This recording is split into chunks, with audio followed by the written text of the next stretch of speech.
ஆண்டவராகிய இயேசு கிறிஸ்துவின் நாமத்தினாலே நான் உங்களை வாழ்த்துகிறேன். இன்றைக்கு 2 ராஜாக்கள் 6ஆம் அதிகாரத்திலிருந்து ஒரு சிறிய சம்பவத்தை குறித்து உங்களோடு கூட பேச விரும்புகிறேன்.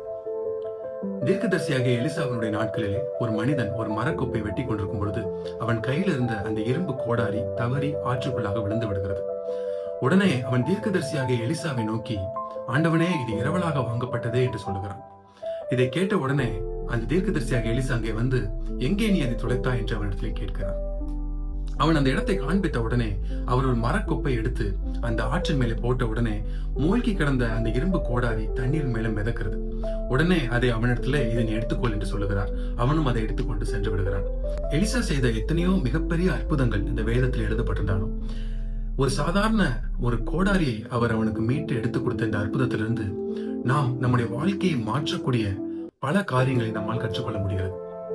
முதலாவது, தன்னுடைய கோடாரியை தண்ணீரிலே துடைத்த உடனே அந்த மனிதன் எலிசாவை நோக்கி சொன்ன காரியத்தை நாம் கவனித்து பார்ப்போம் என்றால், ஐயோ என் ஆண்டவனே, இது இரவலாக வாங்கப்பட்டது என்று சொல்கிறார்.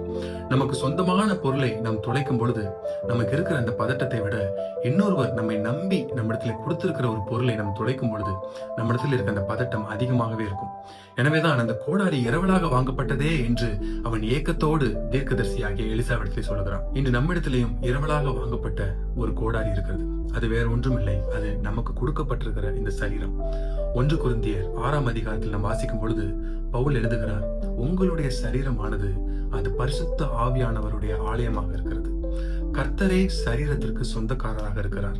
இந்த சரீரம் தேவனுக்கு உரியது என்று எழுதியிருக்கிறது. நீங்கள் கிரயத்திற்கு வாங்கப்பட்டீர்கள். உங்கள் சரீரம் உங்களுடையது அல்ல என்று நீங்கள் அறியீர்களா என்று பவுல் கேட்கிறத நம்ம பார்க்கிறோம். இன்னைக்கு நம்மளுடைய சரீரம் நம்முடையது கிடையாது. அது தேவனால் நமக்கு கொடுக்கப்பட்ட பரிசுத்த ஆவியினுடைய ஆலயமாக இருக்கிறது.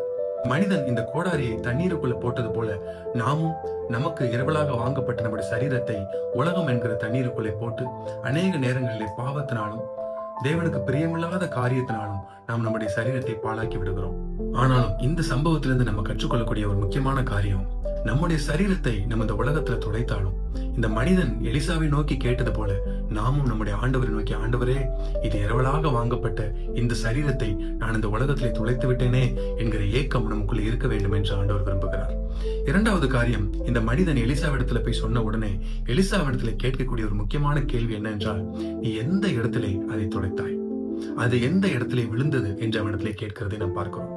வெளிப்படுத்தல் 2ஆம் அதிகாரத்தின் 6வது வசனத்திலே நாம் வாசிக்கிறோம், நீ ஆதியிலே கொண்ட அன்பை விட்டுவிட்டாய் என்று உன் பேரில் எனக்கு ஒரு குறை உண்டு. ஆகையால் நீ என்ன நிலைமையிலிருந்து விழுந்தாய் என்று உணர்ந்து நினைத்து நீ மனம் திரும்பு என்று ஆண்டவர் பேசுகிறதை நம்ம பார்க்கிறோம். இந்த வருடத்தின் கடைசி நாட்களிலே நாம் நம்மை கொஞ்சம் நிதானித்து பார்ப்போம். நாம் இரவலாக வாங்கப்பட்ட இந்த சரீரத்தை நாம் இப்பொழுது எப்படி வைத்திருக்கிறோம்? இது நமது கையில் இருக்கிறதா, இல்லை இந்த உலகம் என்கிற தண்ணீருக்குள்ளாக நாம் தொலைத்திருக்கிறோமா? ஒருவேளை இந்த மனிதனை போல நாமும் இந்த இரவலாக வாங்கப்பட்ட இந்த சரீரத்தை நாம் தொலைத்திருப்போம் என்றால், இந்த மனிதன் செய்ததை போல முதலாவது, ஆண்டவரே, இது இரவலாக வாங்கப்பட்டதே என்கிற ஏக்கம் நமக்குள்ள இருக்க வேண்டும். 2வது, இதை எந்த இடத்திலே நாம் தேவனை விட்டு விலகினோம், எந்த இடத்திலே நாம் நம்முடைய சரீரத்தை இந்த உலகத்துக்குள்ளாக துளைத்தோம் என்று நினைவு கூர்ந்து, எந்த பாவத்திலே நாம் விழுந்தோம் என்று நினைவு கூர்ந்து தேவனிடத்திலே மனம் திரும்புவோம். கர்த்தர் நம்மளை ஆசீர்வதிப்பாராக.